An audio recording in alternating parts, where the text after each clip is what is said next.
Good morning, y'all, and welcome back to the channel. Thanks for joining me. So today I'm going to talk to you guys all about our work truck right here. I know a lot of you guys don't remember it, but once upon a time we traveled around the United States in an RV, living full-time with our family. In order to do it, we had to have a truck to pull our RV, and this is the truck we went with. So today we're going to talk about what do we think about this truck? Has it been good to us? And would we buy it again? So what exactly is our work truck? Well, this is a 2020 Ford F350 in the platinum trim. It's got a 6.7 liter power stroke, 410 rear end, and it is a pulling beast. We bought it because we needed something to pull the beast of a house that we were going to live in while traveling full time. And this is the truck we went with.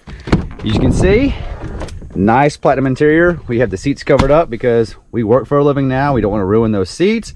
But this is the truck that we chose to go with to pull our RV full-time on the road. Now, as soon as we got it, we had to make some upgrades because we were going to be traveling and living full-time on the road with no home base because we sold everything we owned and our home was the RV that we pulled. So in order to do that, we made a few upgrades to the truck to make it more useful for our adventures on the road. The first thing we did is we had to get a fifth wheel hitch, which you can see is no longer there.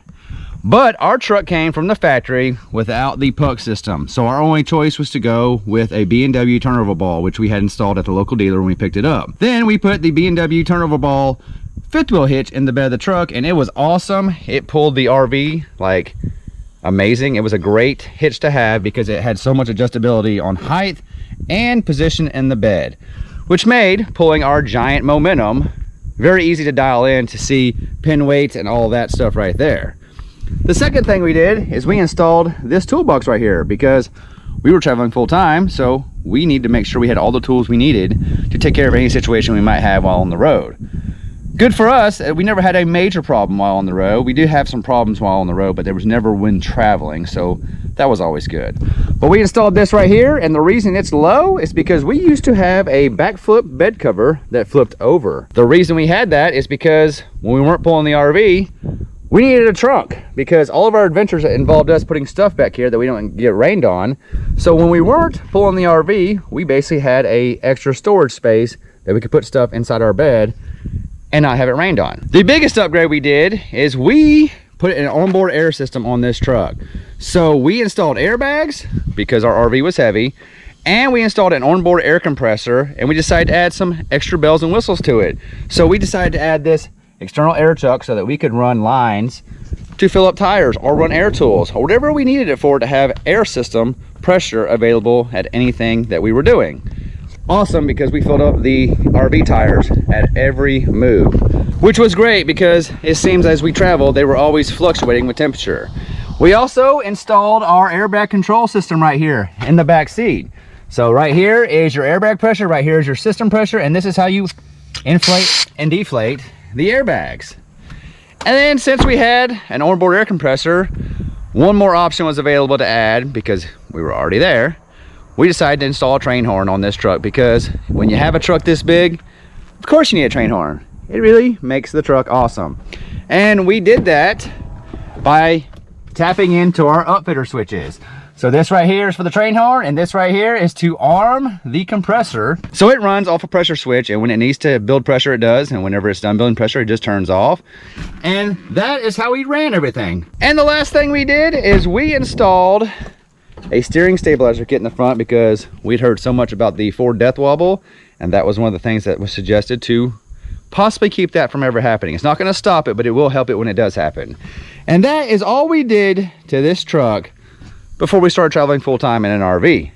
And this truck was amazing. It pulled our RV for 3 years full-time on the road while we traveled as a family. Well, our time traveling on the road came to an end, and as you can tell, we live in a house now. We settled down in my wife's hometown here in Texas, but we still have the work truck, and actually now it is actually a work truck because we use it to run our landscaping business. Not a lot has changed with the truck, but the way we use it has changed. As you can see, the first thing, the bed cover is now gone.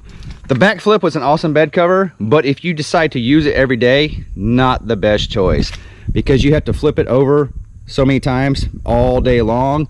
Well, the rubber seals and the way it flips, that stuff wears out if you flip it over and over and over again. It starts to become a nuisance to get to sit right, to get to flip right. But I was towing gooseneck trailers almost every day when we first came home.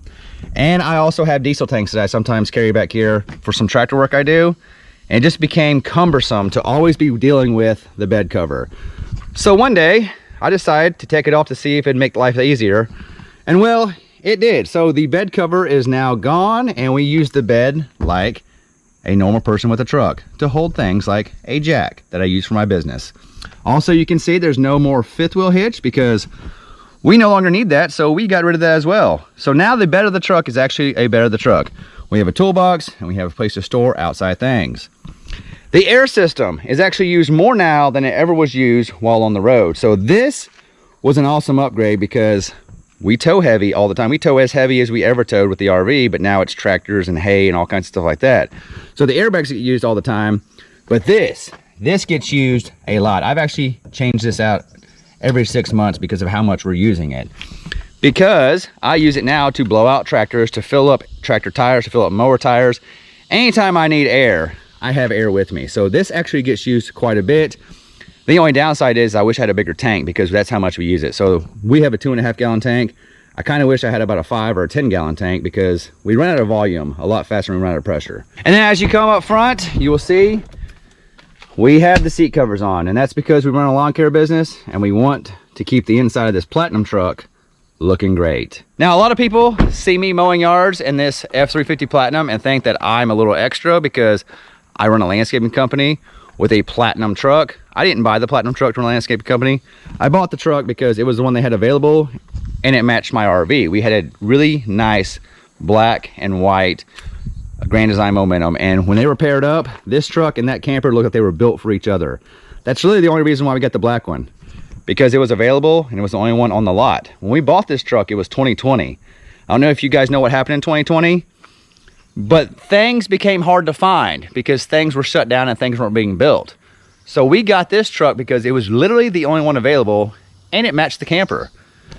Now, I will say, I've never owned a Platinum in my life. This is the most expensive vehicle I've ever owned. We paid 78 grand for this in 2020. After having a Platinum, I don't think I could go back to not a Platinum because I love everything about this thing. The adaptive cruise control, the lane keeping system, all the things for towing an RV. We towed an RV around the country for 3 years on cruise control, in tow mode with the Jake brakes on. And this thing basically drives itself. It is the most amazing machine ever, especially with as much weight as you had. I always felt in such control. Now that I'm just towing that little trailer right there, I don't really use all those features like I used to, but I will say, if you're gonna spend the money for a truck, it doesn't cost a whole lot more to get all the bells and whistles. Now, I will say, I made a recent video about all the bells and whistles being the problem in life, but when it comes to this truck, the bells and whistles are what make this thing not feel like a truck, because trucks are trucks. This thing feels like a Cadillac to me. I know it's funny to use the word Cadillac, but it's a very nice truck to drive. It doesn't feel like you're driving a truck. It feels like you're driving a really nice truck. We've owned this truck for 5 years, and I believe we are at 133,053 miles. So we have quite a bit of miles on it, but in the diesel world, that's actually just getting broken in.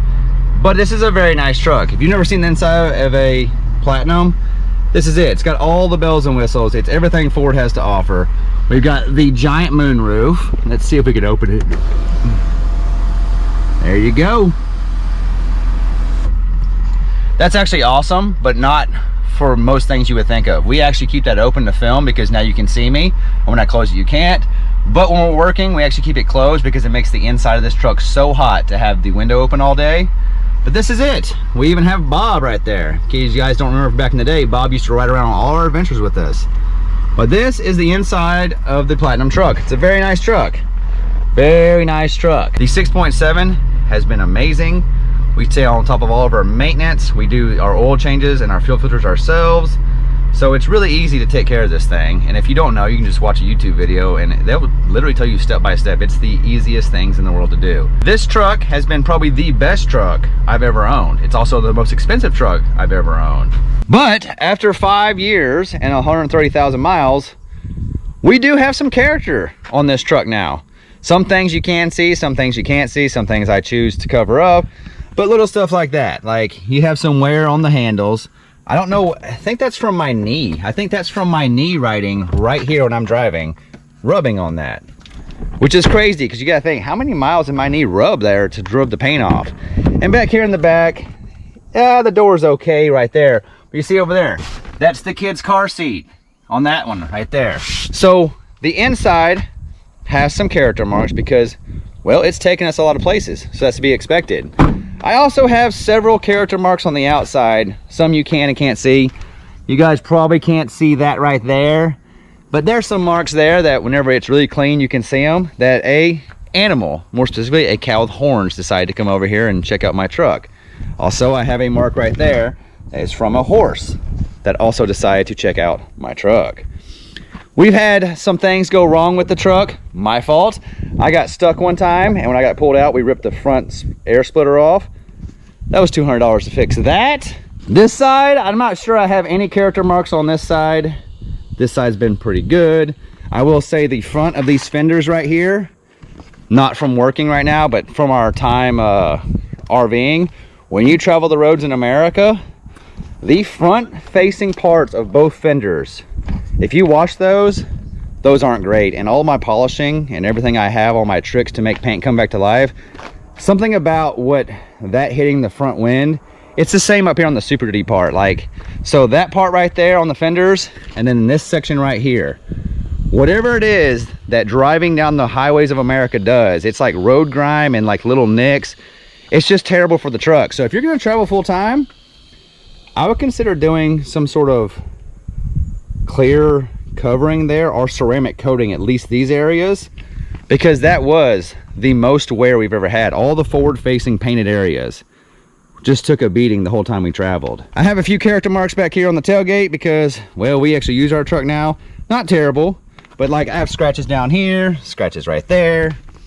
Overall, the truck has been pretty amazing, especially considering that we are using it now as an actual work truck every single day.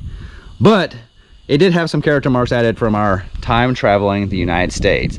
Because if you guys don't know this, the roads out there in America can be pretty rough on equipment. They're not exactly the smoothest roads in the world. What kind of problems have we had with the work truck? We actually haven't had very many problems at all, and some of them we created ourselves.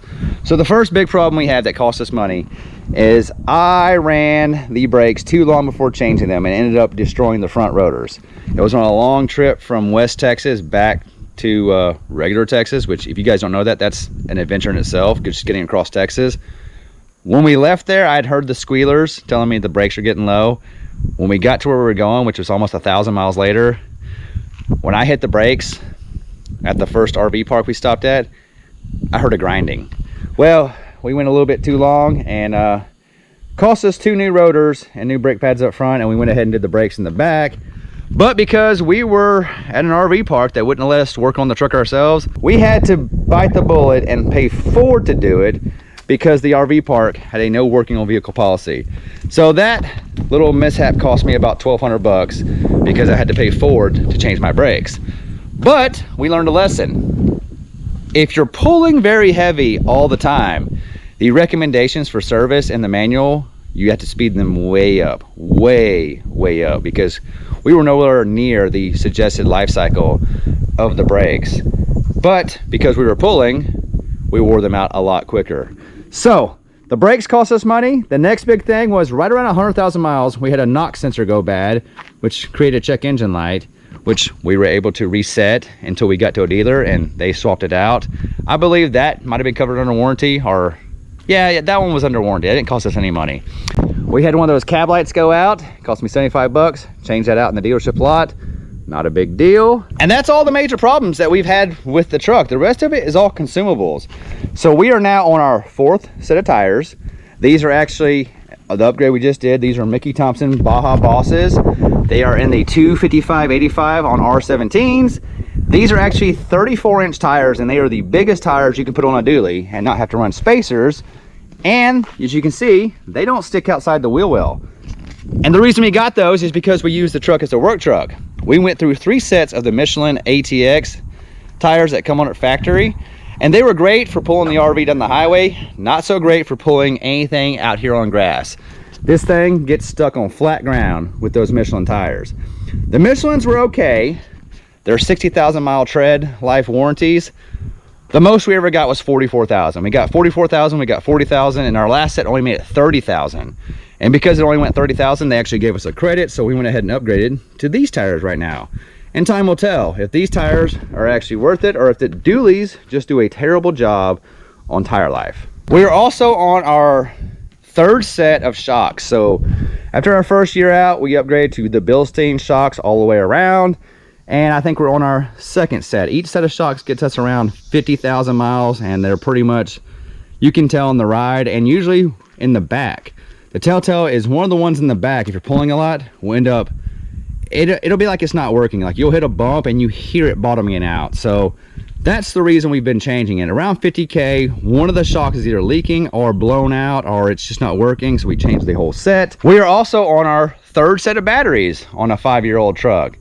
The first set lasted about 25 months, and our last set just went out last week. It lasted like 34 months. So I just know about every 2.5 years, we're gonna put new batteries in the truck. And I think it's because of all the bells and whistles. The bells and whistles, the fact that everything is always doing something. Like right now the truck's not running, but that's up and down. There's all kinds of things happening. The bells and whistles on a truck definitely are helping contribute to the fact that batteries no longer last. Or maybe batteries just don't last anymore anyway because they need to sell you more. But that's the only things we've had go wrong with this truck. Overall, very reliable truck. It does exactly what we need it to do. So here is the dilemma we have. We paid 78 grand for this truck in 2020. The other day I went to the Ford dealership when I was getting the batteries, and while I was waiting I decided to walk out there and look at what a 2025 F350 Platinum looks like and what it cost. And I will tell you, I love the new front end, I love the new headlights, I love the interior's been tweaked. It's not much different, but the whole dash and everything it's definitely different. It's nicer, I'll give it to that. It is a nicer version of this. The screen's much bigger, it's got more bells and whistles. It's got the step rails right there, which old me would have said I don't like that, but new me, because I work for a living now and I'm getting older, I like the idea of stepping right there because this is getting tall. They also have one back here on the tailgate, or the rear bumper.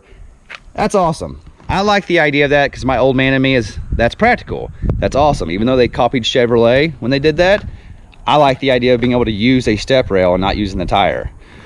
But overall, the truck is basically almost the same. They didn't do a big major change to the new ones.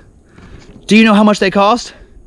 5 years. We went from 78 grand to 105 grand. That's almost $30,000 more for the same truck in just 5 years. That is insane to me. That's like $6,000 a year. The cost of this truck went up over the last 5 years. I don't know that I can pull the trigger on that. Like, I told my wife, after owning a dually, I don't think I'll ever not own a dually. I love a dually. Also, I live in Texas, so it's kind of normal to have a dually around here. Some of you guys may not live in a state where dualies are normal. Around here, dualies are the normal car. Regular cars are not the normal car. But I love a dually. I just don't know that I can ever justify spending over 100 grand on a vehicle. So I think, since this one's paid off, we're probably stuck with this one, at least until it dies all the way. I do know I'm still running all my emissions equipment. I haven't taken care of any of those problems yet. I do know that they potentially could come at any time. I've also never had any fuel pump issues, and I do nothing special for the fuel pump other than change the fuel filters at the regular scheduled intervals. I also run a lot of fuel through this truck, so I don't have a lot of fuel sitting in there, and I don't buy fuel from non-busy gas stations. But overall, it's been a great truck. I just don't know that I can afford to buy the replacement when it's time to buy the replacement. So I guess I'm stuck with this one until it dies or I win the lotto, because by the time I get ready to buy a new truck, they might be like 120, 130 grand for a truck to drive around and do work in. People always ask, what's the gas mileage? Well, I would say it's pretty good, but whenever you buy a truck like this, you actually don't care about gas mileage. You care about what it can do for you.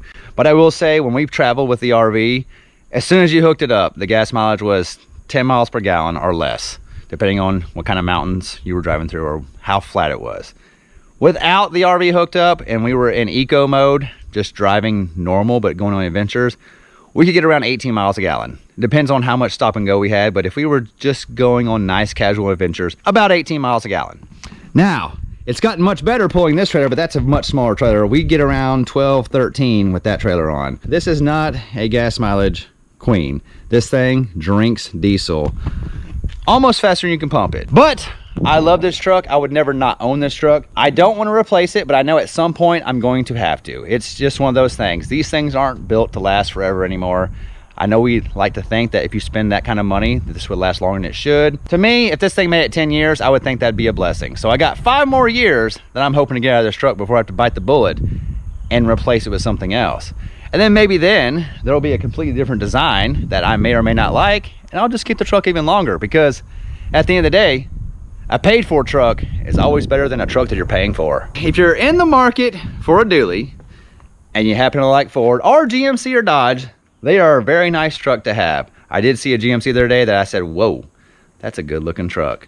And I don't normally say that about other brands because I love me a Ford, but I will say GMC and even Dodge has very nice models out there right now that I may not drive, but I'm not gonna say much bad about them because they do look like nice trucks and they all have all the power in the world. So if you're on the market for a dually to pull an RV or just to make into a work truck, definitely give them a look. They are awesome trucks to have. It does take some getting used to, and they're terrible with gas mileage. But so far, 5 years in, this thing has done exactly what we bought it for, and it shows no signs of needing any special attention, at least at the moment. Now I do know we probably have an oil change and a fuel filter change coming up. The brakes are getting pretty close to being done again. And hopefully we're done with tires for at least the next year, year and a half, and batteries for at least the next 2. So as long as nothing else goes bad, this truck is here to stay. But man, the thought of a new truck, they do look nice. Thanks for hanging out with me. I love you, and I'll see you in the next one.